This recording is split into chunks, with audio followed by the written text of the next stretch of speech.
Sweltering heat, no electricity, it's not a good combination. It sounds like a third world country, but no, it's the richest state in the United States, and it's not by accident. As a matter of fact, it's much more serious. And in this video, I'm gonna explain what's happening and why it's coming to the rest of the country and to the world. So stay tuned.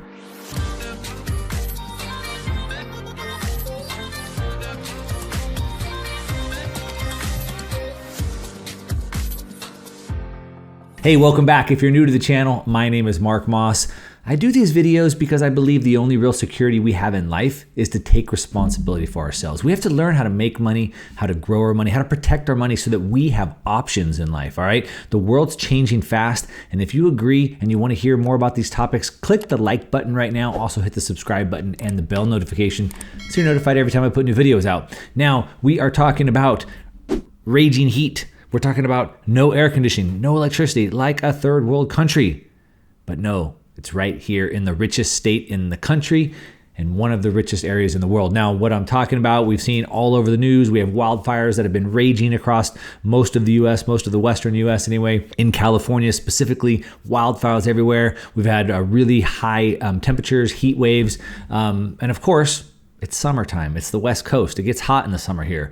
The thing is, though, is that temperatures were pretty much in line with standard. So it was hot. Of course, it's summer, but they're in line what's normal for this time of year. But what isn't normal is that with the high temperatures and with the smoke-filled air because of all the fires, and then on top of it, everyone's already staying inside because of COVID, but they're all doing so without electricity. And that's because the power grid in California, the grid, couldn't produce enough electricity for everybody. And now this is at a time, keep in mind, this is at a time when businesses are shut down. California is still one of the strictest states in the country, and businesses are completely shut down. That means office buildings shut down, gyms closed, movie theaters closed, schools shut down. They're all closed.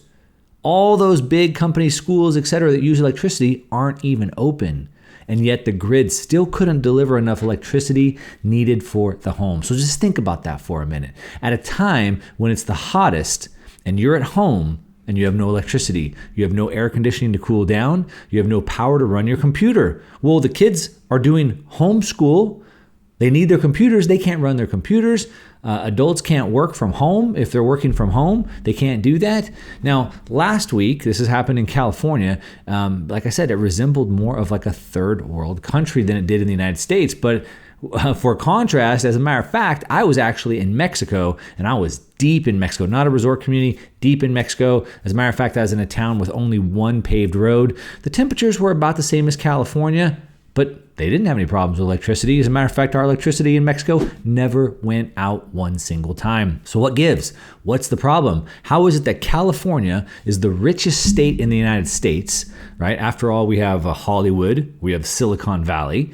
The economy, the state of California economy is so large, it's the richest in the United States. It's actually, if it were a country, it's the 5th largest economy in the world if it was a country. And not just that the economy, the GDP is big, but it's also the richest as far as revenue, because not only do they have the highest economy, they also have the biggest taxes. As a matter of fact, California state taxes are the most in the nation, and not just the most, they're almost double the second highest state in the country, right? So, I mean, there's plenty of money, and yet they still can't manage it. They have more than enough money for energy, for electricity, but they can't seem to figure it out. And on top of that, the rates that we pay in California for our energy, for our electricity, are about 6 times more than the rest of the country. In some states, you see 6, 7, 8 cents per kilowatt hour. Nope, in California, it's about 40.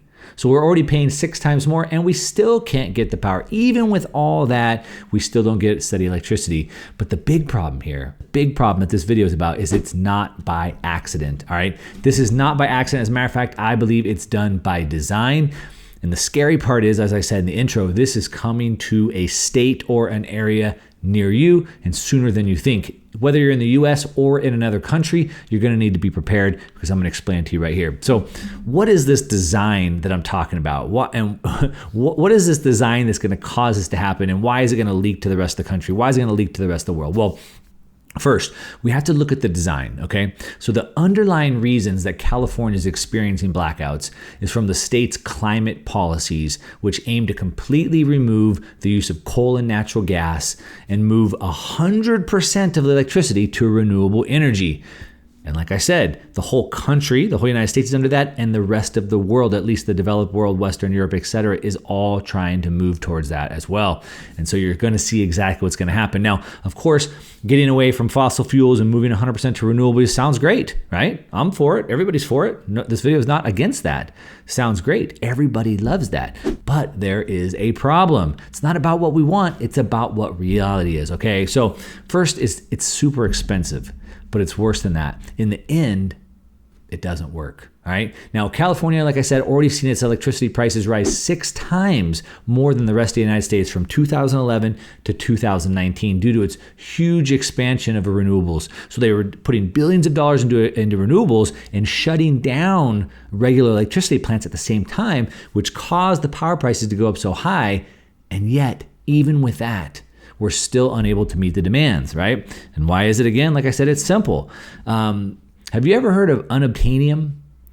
Does that ring a bell? Well, it's the magical energy mineral found on the planet called Pandora, and it's from the movie Avatar. Now, it's a fantasy and a science fiction novel, but environmentalists think that we found it here on Earth, but it's in the form of wind and solar power. All right, so that's what we're trying to move to, wind and solar power. They all think that all the energy we need can be supplied by building enough wind and enough solar farms and, of course, enough batteries. Now, the simple truth, though, is that we can't, right? And not only can we not do it, but we shouldn't want to do it. Now, what makes me qualified to talk about this? Well, for one, I had a solar company for 4 years. So I worked in the solar space for about 4 years. So I know that industry pretty well, both on the industrial and the residential side. And of course, as a market analyst, I've studied this like crazy.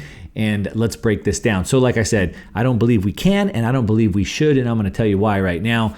If one of our goals is to be good stewards of the planet, which of course this whole climate change agenda is, right? Saving the planet. So if our goal is to really save the planet, then we have to understand all the costs.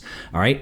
Everything has a give and a take. All right. So to understand this, just consider some very, very simple physics realities, okay? Ones that aren't being talked about. So you see, all sources of energy have limits that can't be exceeded, all right? The maximum rate at which the sun's photons can be converted to electrons, converting electricity, is about 33%. Now today, our best solar technology is about 26% efficient. For wind, the maximum capture is about 60%, and our best machines today are about 45%. So there's a little bit of room for improvement, but we're pretty close to the limits of wind and solar plants right now. Now, despite everything that you hear, the PR claims about big games coming, there just aren't really any possible. Like I said, we're already pretty efficient.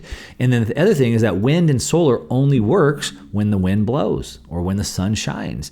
But the thing is that we need energy all the time, not just when the sun is shining. As a matter of fact, more energy is used during the evening because that's when everybody's home and everything's on. So what's the solution? Well, of course, batteries, right? So we store up the energy from the solar and the wind in batteries. Of course, no big deal, except for we have physics and we have chemistry, right? There are limitations. So physics and chemistry tell us that this is actually really hard to do. So let's put this into perspective. Consider the world's biggest battery factory right now is the one that Tesla built in Nevada. It's the world's largest battery factory. And it would take that battery factory, the largest one in the world, it would take them 500 years for that factory to make enough batteries to store just 1 day's worth of America's electricity needs.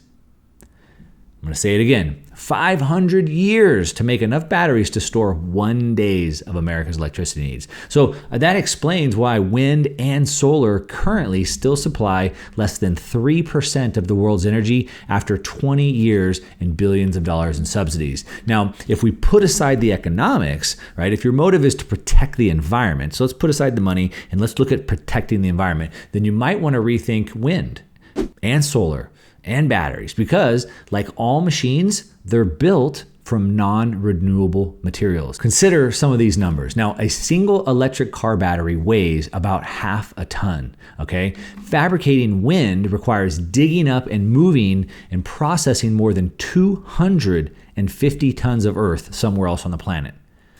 To get the materials, we have to dig up and move 250 tons of earth somewhere on the planet. Building a single 100 megawatt wind farm that could power about 75,000 homes requires some 30,000 tons of iron ore, 50,000 tons of concrete, and about 900 tons of non-recyclable plastics for the huge blades. So to get the same power from solar, or the amount of cement, steel, and glass needed is about 150% greater. So we need about 150% more to get it from solar than we would from wind. Then there's the other minerals that are needed, including elements known as rare earth metals, okay? But current plans, the world needs an incredible 200 to about a 2,000% increase in mining to get these elements. We don't have them. What am I talking about? I'm talking about cobalt, lithium, dysprosium, I mean, just to name a few, right? So where is all this new stuff going to come from? Well, of course, it means massive new mining operations. Now, of course, these giant mines digging huge holes in the earth, of course, none of it really happens in America, but it does happen in some other important places. So for example, places that are very hostile to America, like China. So we're going to continue to put all our business in China, or maybe some places we want to protect, like the rainforest in Amazon, for example. Now, Australia's Institute for Sustainable Futures cautions that a global gold rush for energy materials will take miners into remote wilderness areas that have maintained high biodiversity because they haven't yet been disturbed. And of course, who's doing the mining? Let's just say that they're not OSHA approved unions, right? Let's just say that they're not union workers with union protections or any of that. Amnesty International paints actually a much more disturbing picture.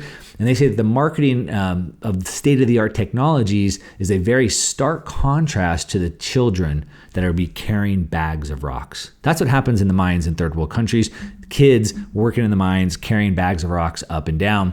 And then the mining itself requires massive amounts of conventional energy, right?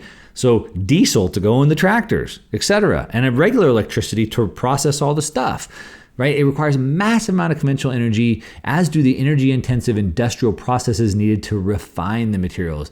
And then build the wind, the solar, the battery hardware, and then we have even a bigger problem after that, and that is the waste. Wind turbines, solar panels, and batteries have a pretty short shelf life. As a matter of fact, they're good for about 20 years. Conventional energy machines like gas turbines that would take natural gas and convert it to electricity last about twice as long.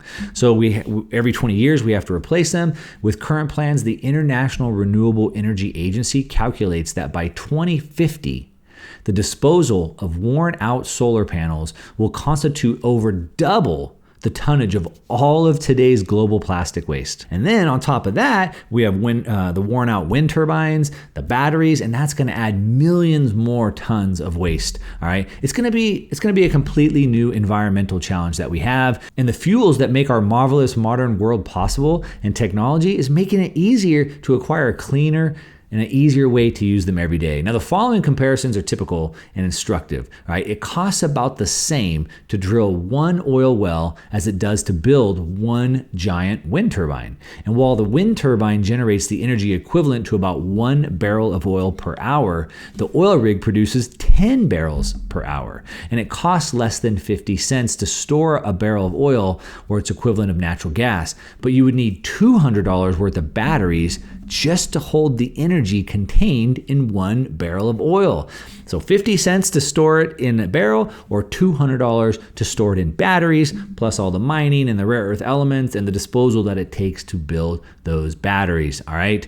Think about it. So unobtainium, it works. It works great in the movies. But we don't live in the movies. We live in the real world. But this doesn't stop the politicians from moving forward with their plans. Now, House Speaker Pelosi from California is determined to nationalize California's experience, as she released an ambitious package of climate proposals that calls for a combination of government mandates, tax incentives, and new infrastructure aimed at bringing the U.S. economy's greenhouse gas emissions, including carbon dioxide and methane, to zero by 2050. Now, the proposals would mandate electric utilities be net zero emitters of greenhouse gases by 2040, and automakers produce only electric cars by 2035. Now, this all sounds great, and I love it, and we're all for it. But is it realistic? Does it work? Well, that doesn't matter. As a matter of fact, that's just a minor inconvenience. They want you to believe that your inconvenience of having to go without electricity for a few hours a day is well worth the trade-off of saving the planet. And it doesn't just stop there. As a matter of fact, the far-reaching plan